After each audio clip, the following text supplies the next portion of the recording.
I never thought I'd be the guy sitting here, writing this out to strangers on a relationship advice forum, but here I am. The story's long, but I'll start at the beginning. I met her about 3 years ago. Beautiful, smart, the kind of woman who made my chest tighten every time I saw her smile. We moved fast. I knew I wanted to marry her from the moment we had that first real conversation, the one where she told me about her childhood, her dreams, the stupid things she loved. I was hooked. We got engaged last year. Everything felt perfect until it didn't. It all started to unravel a few weeks ago. I noticed her phone constantly buzzing on the nightstand. She'd glance at it, quickly hide the screen if I looked her way. Not enough to be obvious, but enough to prick at my curiosity. I brushed it off. Maybe she was just getting messages from her sister or a friend she hadn't seen in a while. Still, there was this weird tension in her movements. She started being more secretive, more guarded. I felt the walls slowly creeping up between us. Then came the night I found the messages. I was lying in bed trying to sleep when I saw her phone light up. The screen was face up on her nightstand. I figured she was asleep or busy, so I reached over to grab it just to see who was bothering her at 2 a.m. My heart pounded like a drum. I swiped the unlock pattern she'd probably set without thinking. What I found made my stomach drop. There were dozens of messages, flirty, intimate, downright disgusting. They weren't from her friends or her sister. They were from someone named Mike. And the messages weren't just casual, they were full of promises, inside jokes, plans to meet up. My wife was cheating, right under my nose. I read every message, my palms slick with sweat. Her words, her tone, she was into him. She called him babe, sent pictures, even arranged to see him that very weekend. I couldn't breathe. My mind spun like a tornado. I sat there in stunned silence, feeling the room tilt, everything sharp and cold around me. I had always known she'd had a wild streak. I'd seen her flirt, seen her dance with danger, but I'd never in a million years thought she'd cheat on me, not with my best man, no less. That's what made everything hit so hard. The betrayal wasn't just from her. It was from someone I trusted, someone I'd confided in, had shared drinks and secrets with. I kept staring at that screen, the phone heavy in my hand like it was a brick. Every part of me wanted to smash it, throw it across the room. But I just sat there, numb. My whole world shifted. I could feel a hot rage bubbling up, but I also felt cold, distant. I knew I had to confront her, but I also knew I couldn't keep this secret anymore. The next morning, I went through her things, her purse, her computer, her drawers. Part of me thought I was just looking for a sign, but I knew deep down I'd find proof. And I did. Hidden in her email drafts was a planned meeting with Mike. An address, a time, a note she'd written herself. Can't wait to see you tonight. I stared at it, my heart bruised and furious. I didn't wake her up right away. Instead, I sat in the dark, clutching her phone, feeling the weight of all the lies. That's when I started planning my revenge. Because I knew I couldn't let her get away with this. She'd lied to me for months, and I had to make her pay for that. Not with violence, not with destruction, but with something she'd feel. Something that would shake her to her core. I had the proof. Now I just had to execute. The plan was simple, cruel in its own way, but clean. I wanted her to see she'd lost everything. The trust, the love, the marriage she promised to keep. And she'd know exactly how I found out. I'd make her regret ever crossing that line. I still remember the sensation of her phone in my hand, the cold screen, the bitter taste in my mouth. I knew one thing for sure. This wasn't about trying to save our relationship anymore. It was about revenge, and I was going to take every piece of her calm, her illusion of control, and shatter it. That's when I knew I'd stop at nothing to make her feel what I felt. Betrayed, humiliated, broken. The worst part. I was just getting started. After I had the proof, I did sleep the rest of that night. My mind kept circling around what I'd uncovered. I felt the heat in my chest, like a fire ready to burst out. All I could think about was how she had lied, how she'd been sneaking around behind my back with someone I trusted. I couldn't stomach it. But I also knew I needed a plan, something precise, something cold. I wasn't the kind of guy to lash out without thinking, but I did want her to suffer, to feel the weight of what she'd done. The first thing I did was sit down and think through every step. I needed her to realize I knew. I wanted her to feel exposed, vulnerable, caught in her own web of lies. That meant I couldn't just confront her. She'd deny it, or worse, trick her way out of it. No, I had to make her see the facts, the undeniable evidence. I needed to turn the tables, make her question everything. I started by gathering her phone, her email, her social media, everything that could be used against her. I'd already seen the drafts and messages, but I wanted to be sure I had all the angles covered. I knew she'd be careful. She'd delete or hide things once she figured out I knew. That's why I also installed a keylogger on her laptop and set up an alert system for her email. I wanted her to keep talking, keep revealing herself while I stayed in the shadows. Meanwhile, I took a step back and thought about her reaction if I confronted her outright. It'd be messy, full of denial and tears, maybe accusations. I didn't want that. I wanted her cornered with no way out. My goal was to make her realize that her secret was out and she couldn't deny it anymore. I also reached out to Mike. Not to threaten him, not yet. Just a subtle message enough to let him know that I knew. I told him I'd like a little chat, nothing confrontational, just a quiet conversation. That way, I'd have leverage.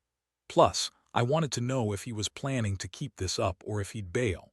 I wasn't planning to let him off the hook either. Both of them needed to be made accountable. Over the next couple of days, I kept my distance, watching everything unfold on my devices. I made sure. She kept talking, kept sending messages. I kept her distracted while I collected everything. If she ever suspected, I had plans to make it look like I was just being paranoid. But I had all the ammunition I needed. Then came the moment I'd been waiting for. She slipped up. She showed her hand. I was at work pretending I didn't know what was going on. I saw her message pop up on her phone, another flirty exchange. I grabbed my phone and sent her a quick reply. "We need to talk." Now, her response was an anxious, hurried reply. "Can't, busy." That was enough. I told her to meet me at the park in an hour. When she arrived, she was trembling. Her face was pale, eyes darting around like a cornered animal. She tried to act innocent, like she didn't know what I was talking about. But I was already prepared. I pulled out her phone and laid it on the picnic table between us. Her eyes widened as I unlocked it, pulling up the messages with her and Mike. "I know everything," I said calmly but firmly. "All the lies, all the sneaking. Around, how long has this been going on?" She looked like she wanted to run, but I blocked her with my voice. "Don't bother denying it, I've got the proof right here." My stomach clenched when I saw her break down, tears streaming down her face. She stammered, tried to explain, but I didn't care. This was her moment of reckoning. "I want out," I told her, voice low but hard. "You're done. I'm not going to let you ruin everything we had with this bullshit anymore." Her trembling hands reached for her purse, trembling so badly I could see her fingers shake. I knew she was trying to find an excuse, some way to spin it, but I wasn't buying it. I told her I'd be leaving that day, packing my things, and that I'd be filing for divorce. She looked helpless, like she'd lost control of everything. And honestly, I felt a strange mix of relief and anger. Knowing I'd caught her, knowing she'd lied for so long, that was the biggest victory I'd get out of all this. I didn't yell, I didn't scream. I just told her, "This is over. Don't contact me again," and I walked away. The feeling of her eyes burning into my back as I left was one I'll never forget. It was cold, icy, and satisfying in a way I'd never experienced before. That day I took back control of my life, and I knew I'd never look at her the same way again. Now I'm living with the aftermath. The house is quiet, too quiet. I've started seeing a counselor, trying to process the betrayal. But every time I think about her and that damn phone, I feel this rush of rage. I've got my plan ready. The next step, the revenge I've been plotting, is coming soon. I just don't know how much longer I can wait. The confrontation left me feeling like I'd finally taken a breath after holding it for too long. But inside, I knew this wasn't over. Not by a long shot.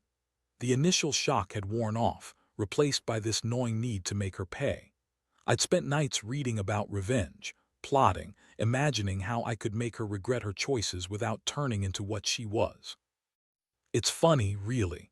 Revenge isn't about destroying her outright, it's about making her. See, she lost something she never truly valued: me, her integrity, her life. I started working on my plan in secret. No more hiding or pretending everything was fine. I kept my distance from her, giving her enough rope to hang herself, as they say. I monitored her phone, her social media, waiting for her to slip up again. She was furious, I could tell. She called me, left messages, tried to reason, but I ignored her. That was part of the game. When she realized I wasn't going to chase her or engage, her frustration grew, and I knew she'd start making mistakes. One day I found out she'd uninstalled the app I'd installed on her phone. Not surprising. She was trying to cover her tracks, but I was ready. I had a backup plan. I'd already set up a fake account and started messaging her, pretending to be someone else. I'd made it clear I knew her secret and I was watching. I wanted her to feel vulnerable, exposed. I wanted her to believe she was being watched constantly, that she couldn't hide anymore. That's when I devised the next step. I knew I couldn't just confront her again. That would only push her further away or make her more careful. I had to be sneaky, like a predator circling its prey. So I planned to leave a trail, something that would make her realize she was completely exposed without me ever having to say a word. I reached out to her closest friends, people I knew she trusted. I told them I was concerned about her mental state, that she'd been acting strange, secretive. I made it sound genuine, convincing enough to get their help. I knew she'd confide in someone, and I wanted that person to be in my corner to tell her she'd been caught and that her secrets were no longer safe. Meanwhile, I kept the fake account active, sending her messages from an anonymous number. I made it clear I knew everything. "You're not as clever as you think," I messaged her one night. "I'm watching you, every move you make. You should be careful about who you trust." I could almost feel her panic through her responses, which were hesitant, trying to deny it all. That's exactly what I wanted. Her next move confirmed my suspicion. She started acting more paranoid. She was anxious.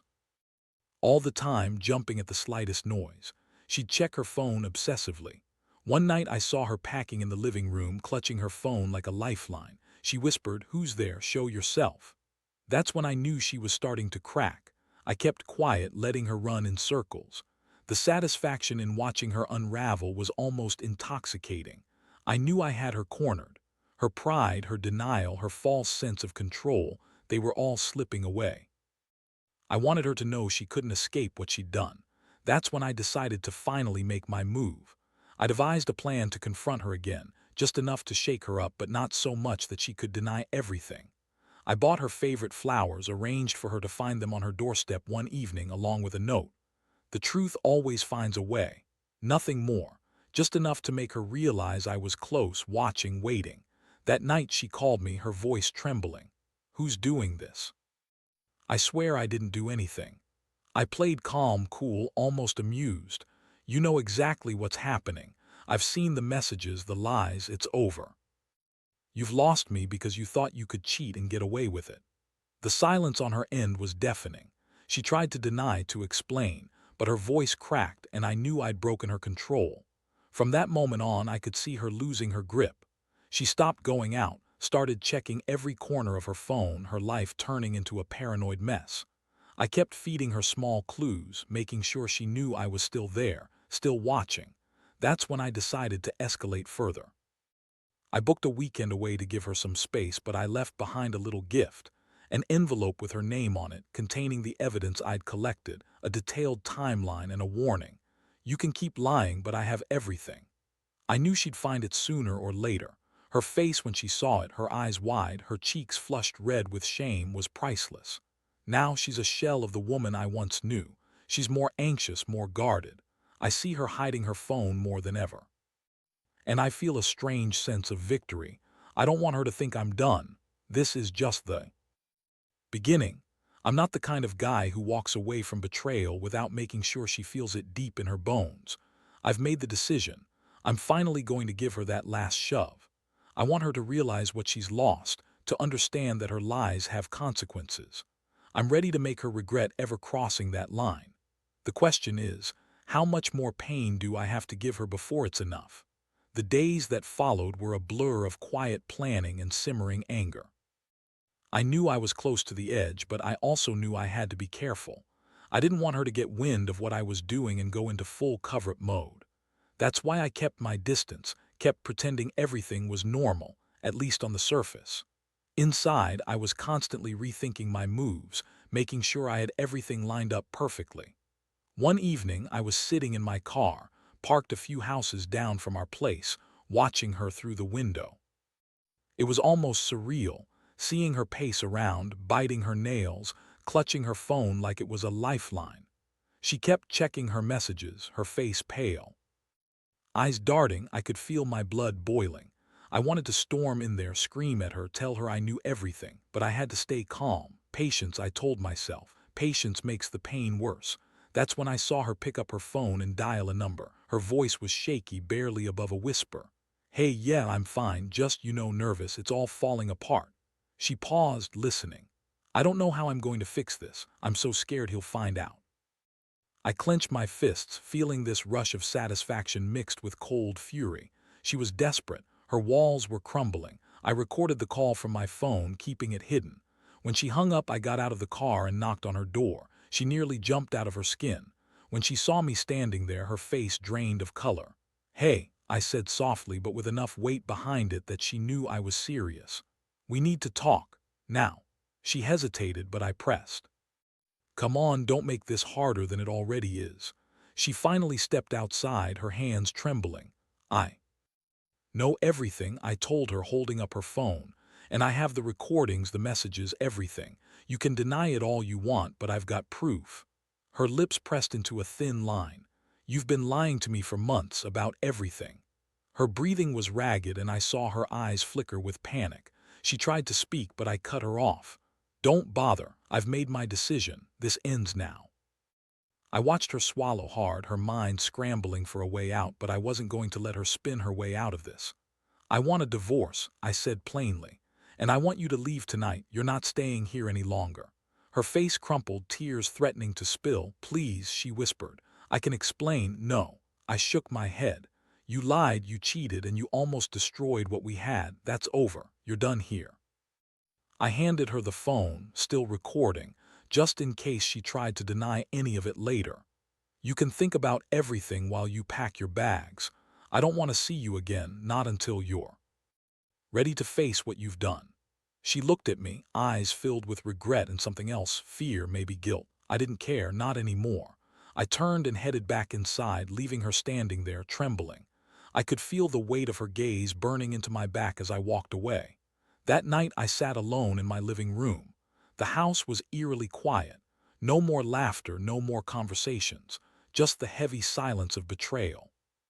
I wondered if she'd ever understand what she'd lost, what she'd given up for a fleeting thrill. I didn't want to feel guilty. I wanted her to feel the pain she'd caused me. That's when I knew I wasn't done. I had one last card to play, and it was going to be devastating. I stayed awake, planning. I knew her weak spots, her vulnerabilities, and I was ready. But first, I had to let her go. I had to make her realize that her lies had consequences. That's what revenge was all about, wasn't it?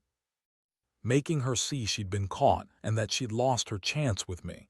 I'd make sure she never forgot it. Over the next few days, I kept my distance, playing the part of the hurt, betrayed husband while secretly fine-tuning my final move. I knew she'd be desperate to fix things, to plead her case, but I wasn't interested. I wanted her to understand just how much she'd lost, not by words, but by action. I couldn't just walk away and forget, not after everything she'd put me through. One afternoon, I went out and bought a small, unassuming lockbox, something she wouldn't suspect. I filled it with the most damaging pieces of evidence I'd collected: screenshots of her messages with Mike, the email drafts planning their meetups, the recordings of her frantic phone calls. It was all neatly organized, ready to be unleashed when the time came. I also reached out to a lawyer, not to fight for custody or anything messy like that, just enough to have legal leverage when I needed it. I wanted her to know I was serious about cutting her loose, about making her regret the choices she'd made. I told the lawyer I was willing to do whatever it took to sever ties cleanly. The day I decided to make my move, I arranged to have her come home unexpectedly.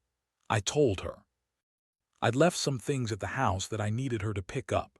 She was hesitant, probably sensing I was up to something, but she came over, her face pale, her eyes darting around as if she expected me to explode.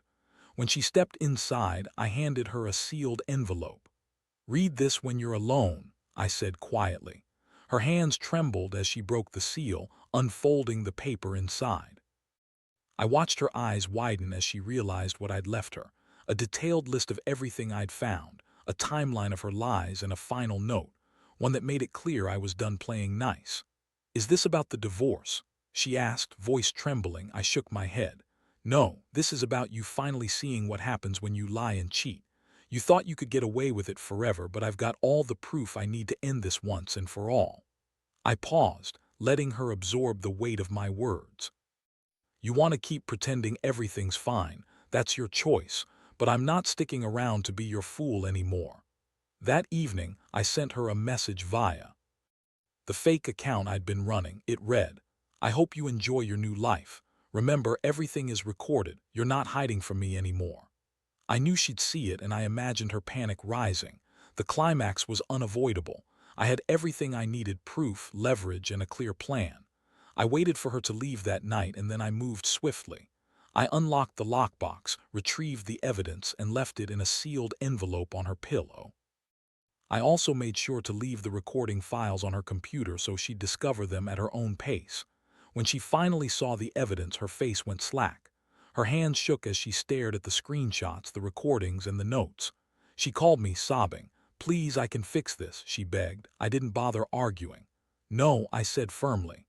"You've had your chance. This is the end. I want the divorce finalized, and I want you out of my life for good." She was silent for a long moment, then whispered, "You're serious?" "Yes, and I will make sure everyone knows what you did. You lost me completely." I hung up and started packing my things, feeling a strange sense of relief, almost like I'd finally cut the poison out of my life. As I walked out that door, I handed her the keys to the house. "Take your things," I told her, "and don't try to contact me again. You made your choice, and I'm done cleaning up your mess." That night, I sat in my empty apartment, staring at the door that once was my home. The pain of betrayal still stung, but I also felt something else: power. I'd taken control, reclaimed my dignity, and sent her a clear message. "You can cheat, lie, and betray, but I will always have the last word." The lesson: never underestimate how far someone will go when they're backed into a corner. And sometimes, the only way to truly move on is to hit back harder than they expected. The days after I handed her the keys felt like a strange mix of relief and emptiness. I'd finally done what I'd been planning for weeks: exposing her, making her face the reality of what she'd lost. I watched her dissolve into a mess of tears and frantic phone calls, trying to spin her way out, but I didn't let her. I knew the truth was out, and that was all that mattered. I kept my distance, not just from her but from everyone involved. I didn't want to be pulled back into the chaos. Instead, I focused on rebuilding myself: things I'd neglected, friends I'd lost touch with, hobbies I'd put aside. The betrayal was a heavy weight, but I realized that I was stronger than I thought. I finally understood what I needed to heal, and I was determined to do it without her. One thing I learned from all this is that revenge isn't about destruction for its own sake. It's about reclaiming your power, showing the person who betrayed you that they can't get away with it. That moment when I finally handed her everything, sealed it with finality, that was cathartic in a way I'd never expected. It was like closing a chapter and finally turning the page. Looking back, I don't regret exposing her. If anything, I wish I'd seen the signs earlier, but that's on me. What I do regret is wasting so much time believing in the person I loved. But now I know better. I understand the importance of boundaries, of trust, and how dangerous it can be to ignore the red flags while trying to hold everything together. To anyone going through something similar, trust your gut. If something feels wrong, it's probably worse than you think. Don't let yourself get caught up in a web of lies hoping it will all work out. Sometimes, the only way to truly move on is to face the truth head on, no matter how painful it is. And finally, don't forget, your happiness and integrity are worth more than any betrayal. Standing up for yourself, even if it means burning bridges, is sometimes the only way to reclaim your life. I may have lost her, but I gained something much more valuable: myself.